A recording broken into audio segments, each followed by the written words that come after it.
Welcome to All Things Retreat Podcast. I'm Holly Porter, your host and CEO of Retreat R&R. With over 25 years of experience in designing transformative retreats, I'm here to share insights and inspiration to help you create extraordinary experiences. Whether you're a pro or just starting out, you'll find valuable ideas here. Enjoy the ride. Let's dive in. Hello, everyone. I hope you're all doing well and having a fabulous day or evening, wherever you're listening in the world. We're happy that you're here and you landed on our podcast. What does it take to keep moving forward when life's given you every reason to give up? Today's guest is a definition of unstoppable. He was raised on a large working farm and later served as a United States Marine. He learned early in life about discipline, determination, and doing what needs to be done. But nothing could have fully prepared him for the challenges ahead. He's a multiple-time near-death survivor who has endured more than 70 major surgeries. Today, he's mostly paralyzed and uses a power wheelchair. Yet, he continues to build, create, invent, write, solve problems, and push forward every day. He's a career entrepreneur, corporate problem solver, inventor, and author whose life is a powerful reminder that circumstances don't have to determine our future. His philosophy is simple but profound. Whatever has happened has happened. We cannot go back and change it. What we can do is learn from it, do better, and believe that greater things are still ahead. So today we're talking about resilience, reinvention, purpose, and what it means to keep believing in future after surviving the impossible. So please welcome our extraordinary guest, Jay Setchell. Oh, hey, Holly. Good to be here. Good to be here, young lady. Thank you. Well, I'm glad you're here and not somewhere else, or I wouldn't have a guest. Well, I can disappear real quick. Please don't. I like my shows to have guests. Right after that introduction, thank you. Well, we're happy. Did I say your last name correctly? Setchell? Setchell. I think so. I think I did. That's rare. That's okay. We take what we get and we don't throw a fit, right? Amen. Amen. Jay, when people see everything that you have survived, they may focus on your physical limitations.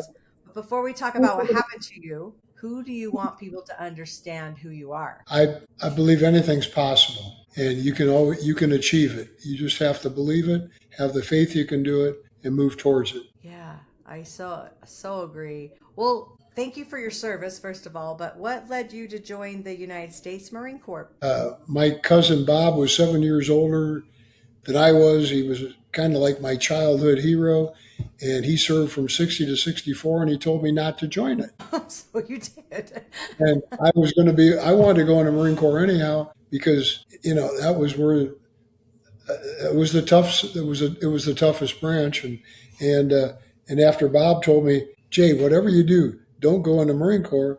That's like telling a kid to stay out of the candy jar, Yeah. And I remember telling my mom, I just enlisted in the Marine Corps, and she cried, and I think she would have shot me if she had had a gun, but, she was teaching a class and couldn't leave the class. So, Oh, no. I have one of my kids is in the National Guard, and he's full-time in the National Guard, about number 12 year now. And he always wanted the Marine Corps and wanted to go full-time. And then he got a high school girlfriend who talked him out of it, and she didn't want him in full-time. So he enlisted in National Guard because they're like, it's a weekend thing. And then he went to boot camp and she cheated on him and they got divorced. But he stayed in the National Guard and he's making a career out of it and doing great. So, and he got a better wife. So he traded up all the way around. Traded up. That's good. How would you say that the Marine Corps helped your mindset? Because I really feel like they mess with you until they break you until they build you. I don't know. That's just been my opinion on it forever. But what would you say? They do. They break you down to nothing, and then they build you back up. They build you to what they want at that time. But when I did it, it was all Vietnam. So we took 14-week boot camp into 9 weeks, and we were told that I mean, you got slugged in the guts till you threw up blood. You got punched in the face, every name in the book. And it didn't matter because what we were going to face, and we knew that half of our platoon at least would go to Vietnam and half of us would not come back at all. And that's almost exactly what happened. Mm. And but I don't know that the Marine Corps affected my mindset, Holly, as much as my childhood, because when I went in, I already thought that way. I really did. Oh, I thought with a sense of urgency, responsibility, ownership, do as you're told, act on it, pay attention to detail, all of that stuff like that. They just pounded it deeper into my hard head. yeah. I was raised very, very well. I had a great education being raised on the farm by really good parents and their parents, and I'm eighth generation on our farm. So Wow. I went through a lot on the farm, and so the Marine Corps was kind of I don't know, you learn different tactics and things to do to people, and Yeah. you carry that into Vietnam back in my day, and but I don't know that it taught me it really pounded into my head more. It's always too soon to quit. You'll Yeah. never say quit. Never give up. Right.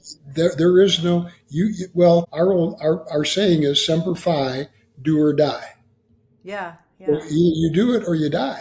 It's interesting. That brings up a really, I feel like the S in my book of shift is surrender. And I don't feel like surrender is giving up. Surrender is just when you realize you need help. And we all need help.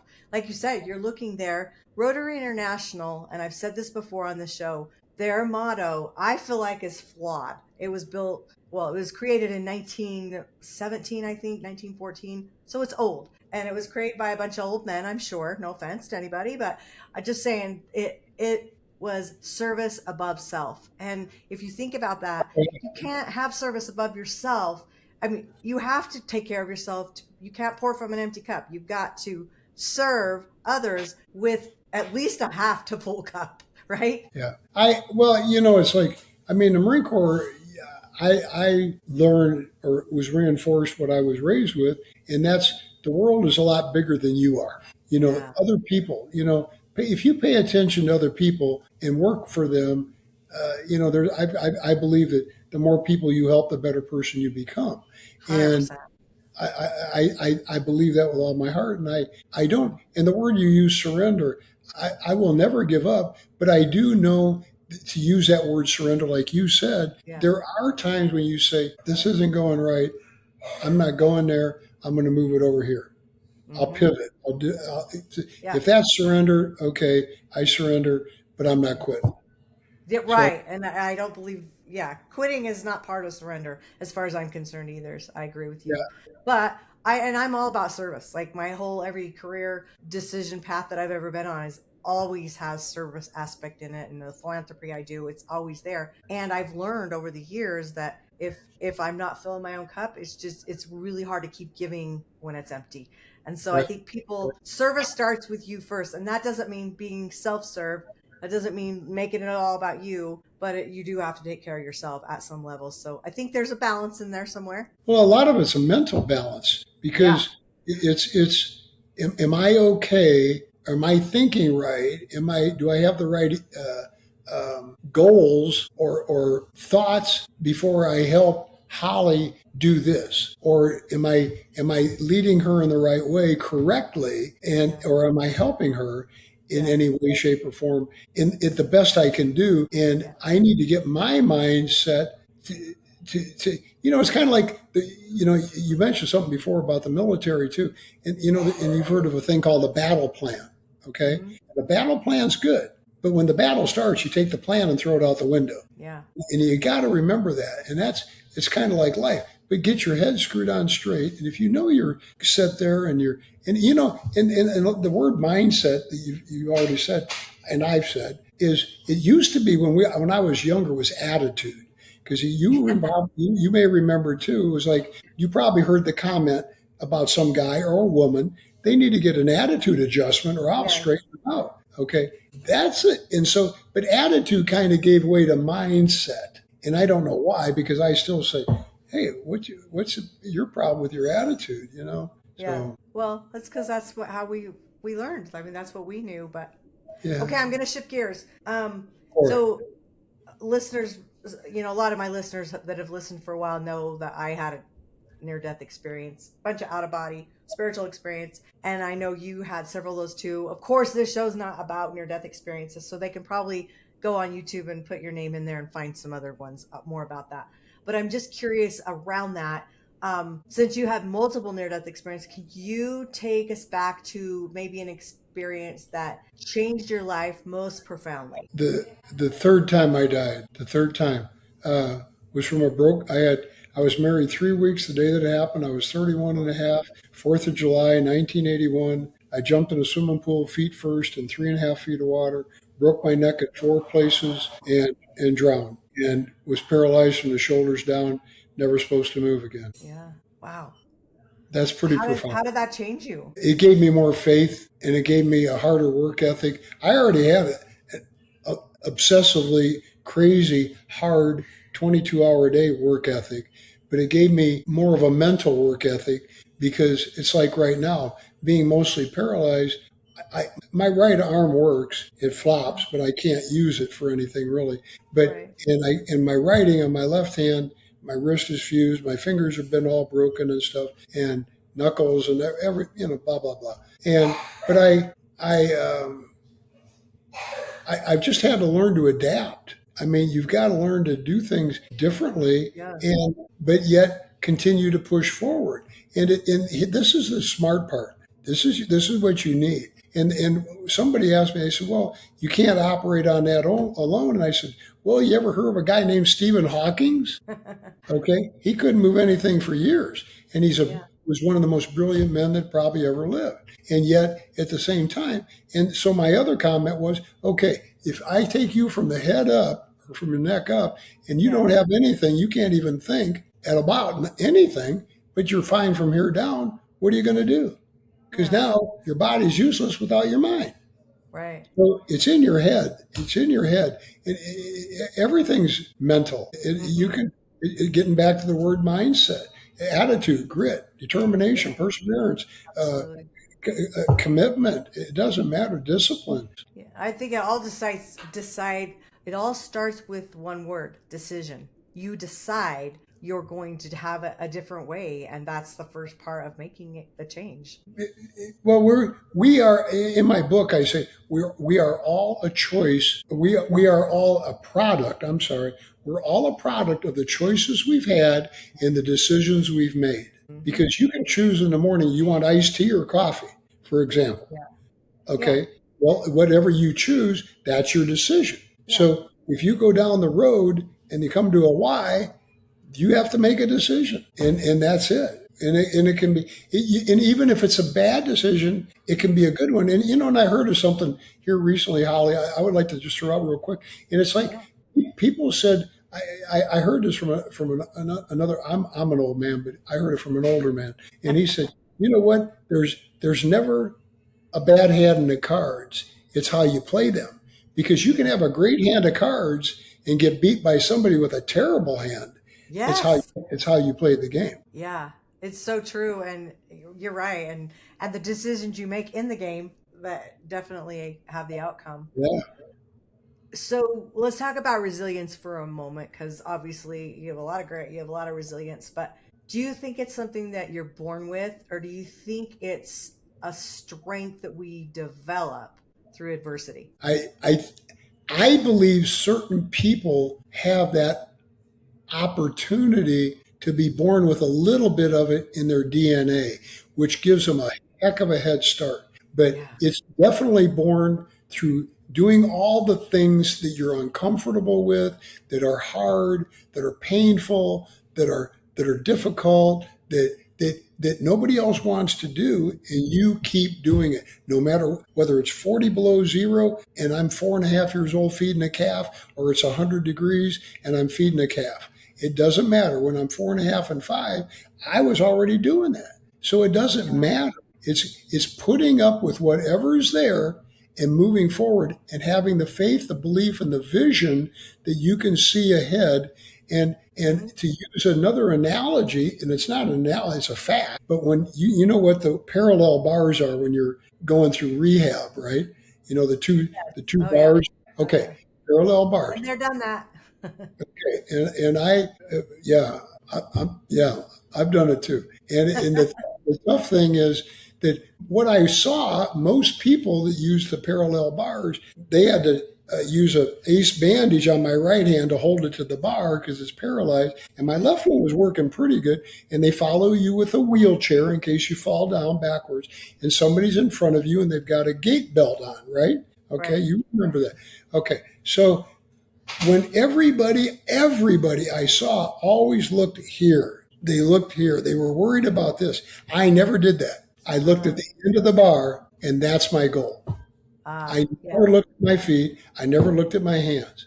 And before my left arm, which was the first thing that started to move, and when it twitched, and it had a little bit of a, it's twitching. I'm going to make it work. Number one, and number two is I'm going to walk out of here. I knew I was going to walk 8 months before I walked. I knew it. I had the faith in it.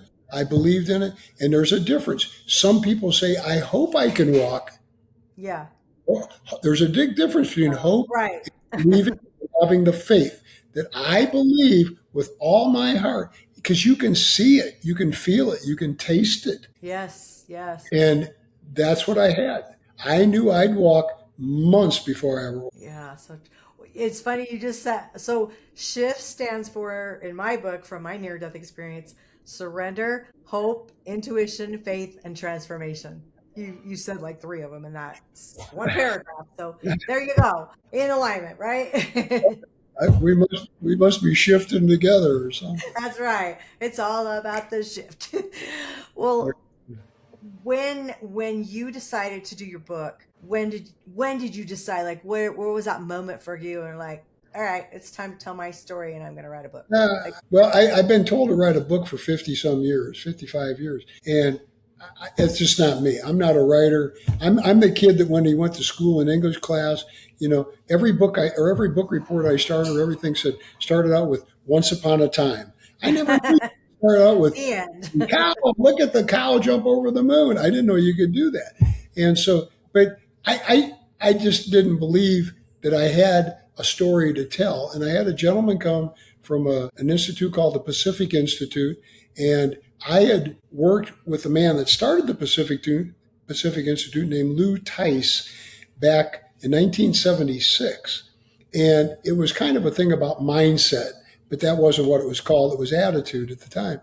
And but anyhow, Mark Pansiera came, and he was the president of and he had heard a podcast that was done on me about 10 years ago by a guy out of Atlanta.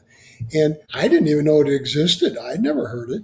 And he had heard it, and he called me and asked me if I would come to a place in Tampa and talk to a group of people, for an hour, 3 different days in a row, which I did.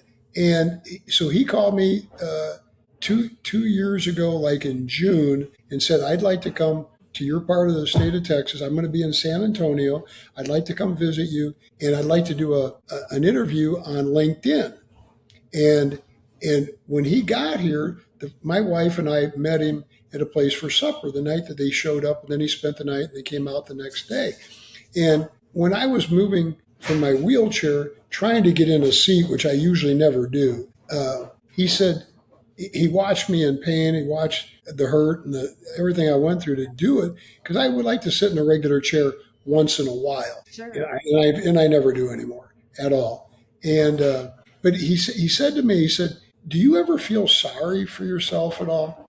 You ever, think about that? And my wife and I both looked at him like, why would I do that? What? I don't know. I don't even understand the question, really, because no, I don't. And so anyhow, that next day during our talk, when we were done, he said, Jay, you got to write a book. You have got to write a book, because you have a story of resilience that I've never heard. And he's in his early 60s, and he's been teaching mindset and stuff for 35 or 40 years. And I've never heard anything like this. And I've seen it. I've watched it. and you're just a work in progress, and you're not going to stop. There is something innate in you Yeah. that is resilience personified, is what he said. And he What's your said, book called?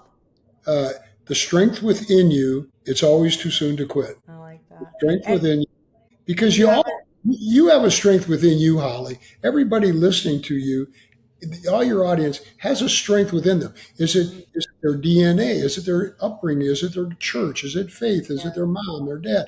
Is it aggravation, pain? There's a million things it can be, but what can you dig into to find to push you through that next adversity or roadblock or detour? And I feel that with all my heart. And that's where he just said, Jay, you are so committed to it, you get really direct about it. And I believe that with 100%.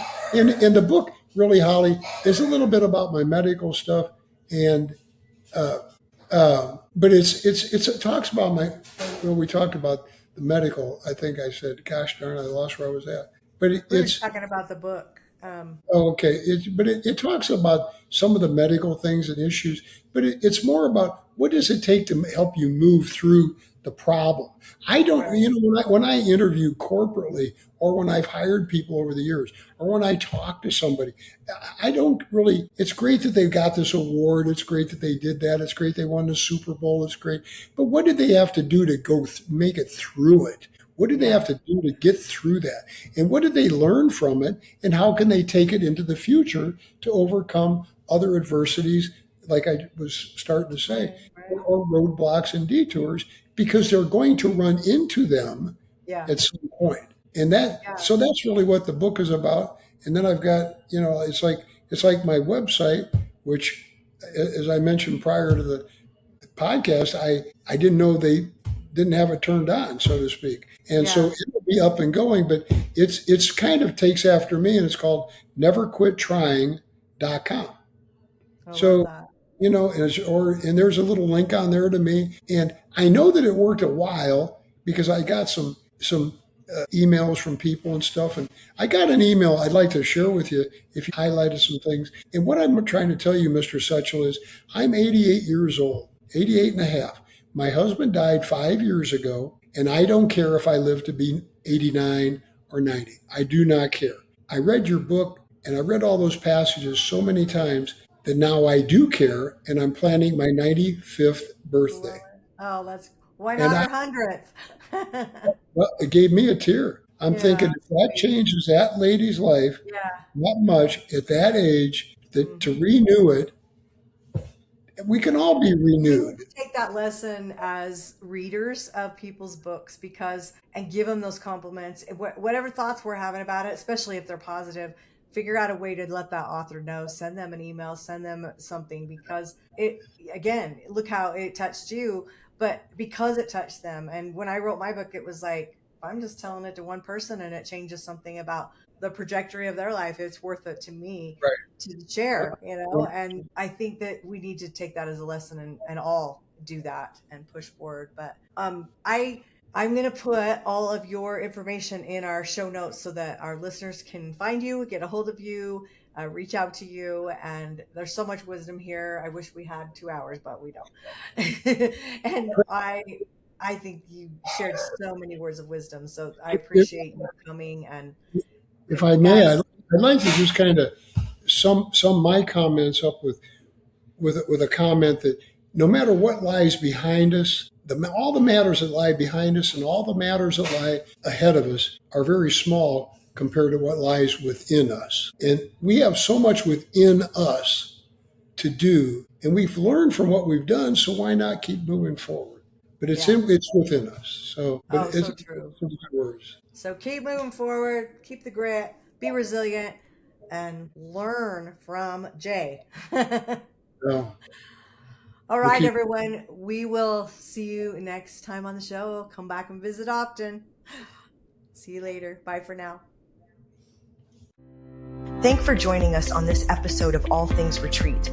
We hope you're leaving with new ideas, fresh inspiration, and the motivation to take your retreats to the next level.